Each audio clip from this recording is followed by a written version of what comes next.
So hello friends, welcome back to my channel. आज तो हम पढ़ रहे हैं सोशल साइंस की वर्कशीट नंबर 16। 15 सितंबर 2021 की है। ये क्लास 7 के बच्चों की। आपको अपना नाम लिखना है यहाँ पे क्लास टीचर का। तो ये है सिविक्स का चैप्टर नंबर 1, इक्वालिटी। तो इक्वालिटी के बारे में हमने थोड़ा पहले भी पढ़ा था और इस वर्कशीट में भी अब हम इक्वालिटी के बारे में ही पढ़ रहे हैं। The truth is that in many democratic countries around the world, the issue of equality continues to be the key issue around which communities struggle. मतलब सच तो ये है कि जो डेमोक्रेटिक कंट्री है इनमें बहुत सारे इशू और इक्वालिटी को लेकर मतलब हर जगह इन पे लोगों को कम्युनिटीज़ को स्ट्रगल करना पड़ रहा है। इतने इनइक्वालिटी हो रही है, बहुत इनइक्वालिटी करी जा रही है। ठीक है। So for example, in the United States of America, the African Americans whose ancestors were the slaves who were brought over from Africa continue to describe their lives today as largely unequal. तो friends, इसमें बोला गया है कि ना आपको इसी के लिए एक एग्जांपल दिया है। एक यूनाइटेड स्टेट जो है अमेरिका का, द अफ्रीकन अमेरिकन्स, उनके जो एंसेस्टर्स होते हैं, पूर्वज, जो उनके पूर्वज थे ना, वो गुलाम थे। स्लेव्स मतलब गुलाम। वो गुलाम थे जो कि अफ्रीका के थे, अफ्रीका से थे, बिलोंग करते थे। वो बहुत गुलाम थे और इनको बहुत ही अनइक्वल ट्रीट किया जाता था। ठीक है। This despite the fact that there was a movement in the late 1950 to push for equality rights for the Africans. मतलब फिर उसके बाद में इन सबको सहने के बाद उन्होंने एक पुश करा, मतलब एक इक्वल तरीका बनाया। 1950 में एक तरीका बनाया ताकि उनके लिए कोई राइट हो, सबके पास एक इक्वल राइट हो। ठीक है। अफ्रीकन अमेरिकन में इनके लिए। ठीक है। Prior to this, Africans were treated extremely unequally in the United States as through law। मतलब जो कानून थे वहाँ के, उसके द्वारा ये बहुत ही अनइक्वल ट्रीट किए जाते थे। अफ्रीकन्स बहुत ही अनइक्वल ट्रीट करते थे भाई लोग उन लोगों को। तो फॉर एग्जांपल, अब एग्जांपल दे रखा है कि किस तरीके से ट्रीट करते थे। When traveling by bus, they either had to sit at back of the bus or get up from their seat whenever a white person wished to sit। मतलब क्या था कि और एक जब बस में ट्रैवलिंग करते हैं तो उन्हें क्या करना पड़ता था, उन्हें सबसे पीछे सीट पे बैठना होता था बस की।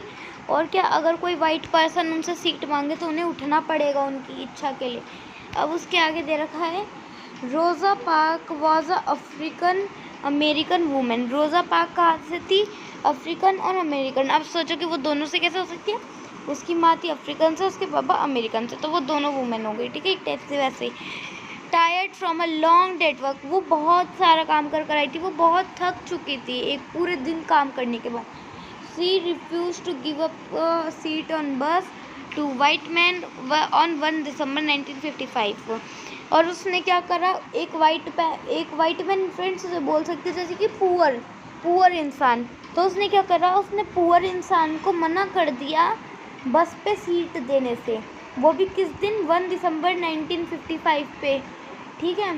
हर refusal date they started a huge against the unequal wars in which African Americans were treated and which came to be known as the Civil Rights Movement। तो उसके रिफ्यूज़ल ने, मना करने के बाद एक इतनी बड़ी चीज़ हुई। मतलब उसने एक इतना बड़ा अनइक्वल करा ना, अनइक्वल चीज़ करी भाई। एक पुअर इंसान को बैठने देना चाहिए, वो पूरे दिन खड़ा रहता है भाई, उससे अनइक्वल ट्रीट करा रोज़ा पार्क ने। इस वजह से अफ्रीकन और अमेरिकन को बहुत ही वैसा ट्रीट करना पड़ा, बहुत ही अनइक्वल ट्रीट हुए वो। और इसी को कहते हैं सिविल राइट मूवमेंट। ठीक है, समझ गए। अब आगे चलते हैं।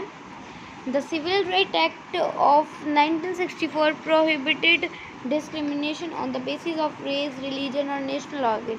और ये सिविल राइट एक्ट क्या दिखाता है? 1964 को जब ये बना था, क्या दिखाता है? डिस्क्रिमिनेशन दिखाता है। किसकी वजह से? मतलब रिलीजन और नेशनल ऑर्गेनाइज, इन सब की वजह से डिस्क्रिमिनेशन दिखाता है। It also started that all schools would be open to African American children. I am so sorry friends, और ये क्या दिखाता है, ये दिखाता है कि जो अफ्रीकन और अमेरिकन के चिल्ड्रन थे उनके स्कूल खुल गए, no longer have to attend separate school specially setup for them. मतलब अब पुअर चिल्ड्रंस को इतना अनइक्वल ट्रीट हुआ, फिर उन्होंने एक कानून सा बना दिया, अब उन्हें ज़्यादातर ट्रीट अनइक्वल नहीं होना पड़ेगा, उन्हें सेपरेट स्कूल नहीं दिए जाएंगे, पुअर को बराबर अमेरिकन पे ट्रीट कर जाएगा, ठीक है। However, despite this, a majority of African Americans continue to be among the poorest in the country। और जो भी poorest था पूरी कंट्री में, वो उन्हें भी फिर भी वो अपनी स्टडी को कंटिन्यू करने का मौका दिया गया। Most African American children can only afford to attend government school that have fewer facilities and poorly qualified teachers as compared to white students who either go to private schools or live in area where the government schools are as highly rated as private schools। तो क्या हुआ फिर, और जो poor children थे सिर्फ उनको इतना ट्रीट कर सकते थे, उनके पास कुछ ज़्यादा था नहीं, मतलब वो अफोर्ड नहीं कर सकते मनी। प्राइवेट स्कूल के लिए कितना पैसा लगता है आपको पता है ना, इसलिए वो अफोर्ड नहीं कर सकते थे मनी, इस वजह से सिर्फ वो गवर्नमेंट स्कूल जाते थे। और गवर्नमेंट स्कूल में तो आपको पता है ज़्यादा अच्छी फैसिलिटीज़ नहीं होती, मतलब थोड़ी सी गंदी चीज़ें होती है वैसे, ठीक है। और जो टीचर्स होती है वो थोड़ी सी क्वालिफाइड मतलब ज़्यादा अच्छी नहीं होती थी as compared to white students, ठीक है। यही बता रखा है पूरे में, तो उन्हें वो प्राइवेट स्कूल नहीं जा पाते थे, पर अब वो जा सकते हैं। और एक चैलेंज ऑफ डेमोक्रेसी का चैलेंज क्या होता है, इकोनॉमिक इनइक्वालिटी, सोशल इनइक्वालिटी, मतलब इकोनॉमिक तरह की इनइक्वालिटी और सोशल तरीके की, ठीक है।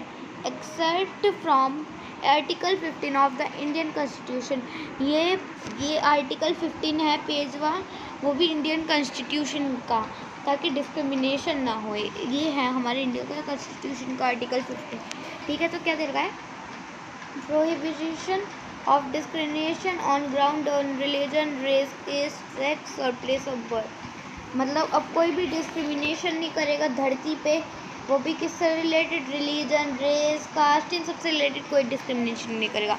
पहली बात, the state shall not discrimination against any citizen on ground only of religion, race, caste, sex, place of birth और any of them.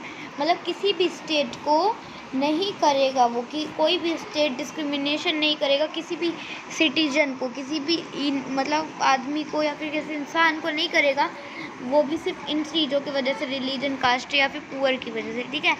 Second, no citizen shall on ground only of religion, race, caste, ठीक है, और sex, place on any of them be subject to any disability, liberty restriction on condition with regard to.